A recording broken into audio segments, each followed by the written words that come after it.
पुराणों में कार्तिक मास की महिमा का वर्णन मिलता है। कार्तिक के महीने में दीपदान, स्नान, विष्णु पूजा और तुलसी पूजा के साथ ही पौराणिक कथा सुनने का भी बहुत खास महत्व होता है। आज हम आपको कार्तिक मास की कथा सुनाएंगे। दोस्तों, आप सभी लोग कथा को पूरा सुनिएगा। अगर कथा अच्छी लगे तो मुझे कमेंट करके जरूर बताइएगा। वीडियो को लाइक करिएगा, शेयर करिएगा और चैनल को भी सब्सक्राइब करके बेल आइकन को प्रेस करिएगा। एक नगर में एक ब्राह्मण दंपति रहते थे। वे दोनों प्रतिदिन 7 कोस दूर गंगा और यमुना नदी में स्नान करने जाते थे। इतनी दूर आने जाने से ब्राह्मण की पत्नी थक जाती थी। एक दिन उसने अपने पति से कहा कि हमारा एक पुत्र होता तो कितना अच्छा होता। पुत्र के बहू आती तो हमें घर वापस जाने पर खाना बना हुआ मिलता और बहू घर का काम भी कर देती। अपनी पत्नी की बात सुनकर ब्राह्मण ने कहा कि तूने बात तो सही कही है, चल मैं तेरे लिए बहू ला ही देता हूँ। ब्राह्मण ने कहा कि एक पोटली में आटा डालकर कुछ मोहरे रख दे।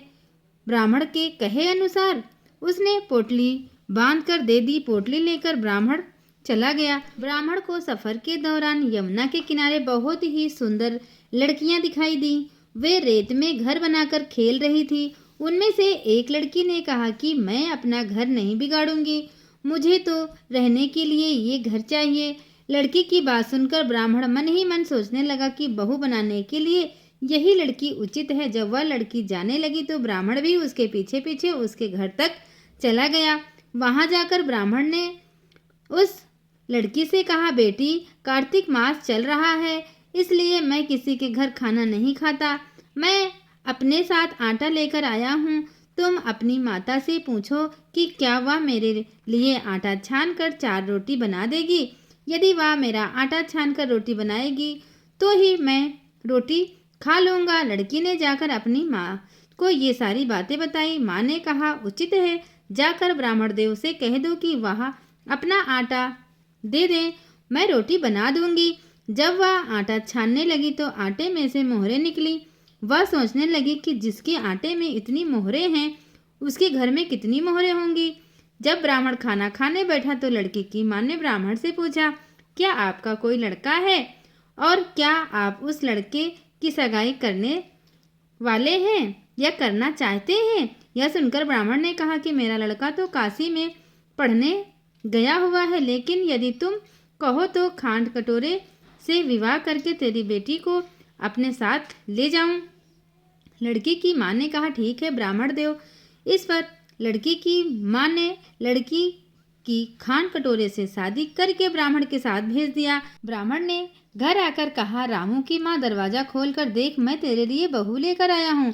ब्राह्मण की पत्नी भीतर से ही बोली, हमारे तो कोई बेटा बेटी नहीं है तो बहू कहाँ से आए? दुनिया ताने मारती थी, अब आप भी ताने मारने लगे। ब्राह्मण ने कहा, तू दरवाजा खोल कर तो देख। जब ब्राह्मणी ने दरवाजा खोला तो सामने बहू को खड़ी देखा। उसने बहू का स्वागत किया और आदर सत्कार से अंदर ले गई।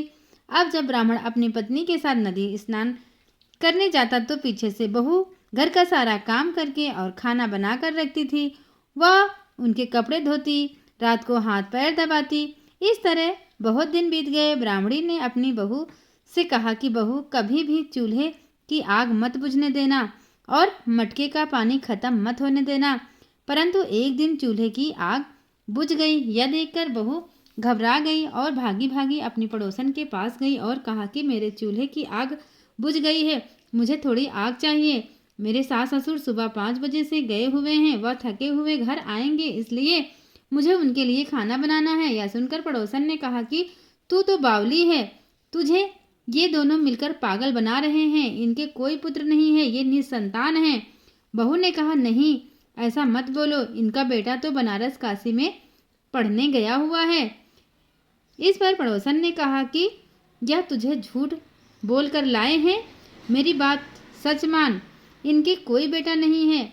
अब बहू पड़ोसन की बातों में आ गई और कहने लगी कि अब आप ही बताओ मैं क्या करूं? पड़ोसन ने कहा कि करना क्या है, जब तुम्हारे सास ससुर आए तो जली हुई रोटियां बना कर देना और बिना नमक की दाल बना कर देना। खीर की कलछी दाल में और दाल की कलछी खीर में डाल देना। पड़ोसन ने उसे बहुत अच्छे से सिखा पढ़ा दिया। फिर जब वह अपने घर आई और शाम को जब उसके सास ससुर आए तो उसने ना ही उनका आदर सत्कार किया और ना ही उनके कपड़े धोए।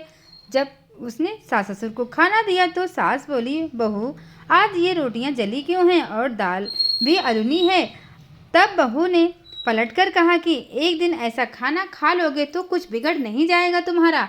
सास ससुर को खरी खोटी सुनाकर वह फिर से पड़ोसन के पास चली गई और बोली कि अब आगे क्या करना है। पड़ोसन ने कहा कि अब तुम सातों कोठों की चाबी मांग लेना। अगले दिन जब भी स्नान करने के लिए वो जाने लगे तो तुम अकड़ जाना। और वही हुआ, बहू अड़ गई कि मुझे तो सातों कोठों की चाबी चाहिए। तब ससुर ने कहा कि इसे चाबी दे दो। तब सास ने बहू को चाबी दे दी। सास ससुर के जाने के बाद जब बहू ने दरवाजे खोले तो देखा कि किसी में अन्न भरा है, किसी में धन भरा है और किसी कोठे में बर्तन पड़े हैं। जब उसने सबसे ऊपर का 7वां कोठा खोला तो देखा कि शिव जी, माता पार्वती जी, गणेश जी, माता लक्ष्मी जी, पीतल पटवारी, कार्तिकेय ठाकुर, राई दामोदर, तुलसी जी का बिड़वा, गंगा यमुना और 33 कोटि देवी देवता वहाँ पर विराजमान हैं। वहीं पर एक लड़का चंदन की चौकी पर बैठा माला जप कर रहा है। यह सब देखकर उसने लड़के से पूछा कि तुम कौन हो। तब लड़का बोला कि मैं तेरा पति हूँ, अभी दरवाज़ा बंद कर दे, जब मेरे माता पिता आएंगे तब दरवाज़ा खोलना। यह सब देखकर बहू बहुत खुश हुई और 16 श्रृंगार करके सुंदर वस्त्र पहनकर अपने सास ससुर का इंतजार करने लगी। उसने अपने सास ससुर के लिए अच्छे अच्छे पकवान बनाए। जब उसके सास ससुर घर पर आए तो उसने उनका आदर सत्कार किया और प्रेम पूर्वक खाना खिलाया और हाथ पैर दबाने लगी। पैर दबाते दबाते बहू ने कहा कि माँ, आप इतनी दूर गंगा यमुना स्नान करने के लिए जाती हो तो आप थक जाती हो, इसलिए आप आज से घर पर ही स्नान किया करना। यह सुनकर सास कहने लगी, बेटी गंगा यमुना घर पर तो नहीं बहती हैं।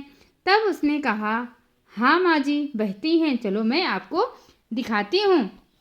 जब बहू ने 7वां कोठा खोलकर दिखाया तो उसमें शिव जी, पार्वती जी, गणेश जी, लक्ष्मी जी, पीपल पटवारी, कार्तिकेय के ठाकुर, राई दामोदर, तुलसी जी का बिड़वा, यमुना, गंगा बह रही हैं और 33 कोटि देवी देवता विराजमान हैं। वही चौकी पर बैठा एक लड़का माला जप रहा है। माँ ने उसे देखकर कहा कि बेटा तू कौन है।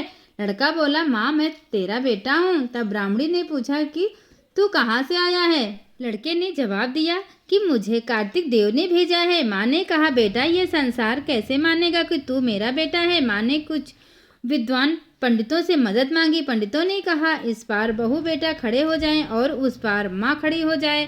माँ ने चमड़े की अंगिया पहनी हो और छाती में से दूध की धार निकलकर बेटे की दाढ़ी मूछ भीगे और पवन पानी से ठग जोड़ा बंधे, तब मानेंगे कि यह इस माँ का ही बेटा है। उसने ऐसा ही किया। चमड़े की अंगिया फट गई और छाती में से दूध की धार निकलकर बेटे की दाढ़ी मूछ भीग गई।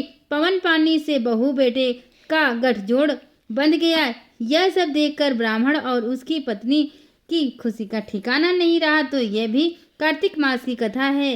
हे कार्तिक के ठाकुर, जैसे ब्राह्मण और ब्राह्मणी को बहू बेटा दिया वैसे सबको देना। कार्तिक मास की कथा कहने, सुनने और हुंकार भरने वाले सब पर अपनी कृपा करना। तो दोस्तों, आशा है कि ये कार्तिक मास की कथा आपको बहुत अच्छी लगी होगी। अच्छी लगी हो तो ज़रूर बताइएगा। वीडियो को पूरा देखने के लिए आप सभी का बहुत बहुत धन्यवाद। हम फिर मिलेंगे नेक्स्ट वीडियो में।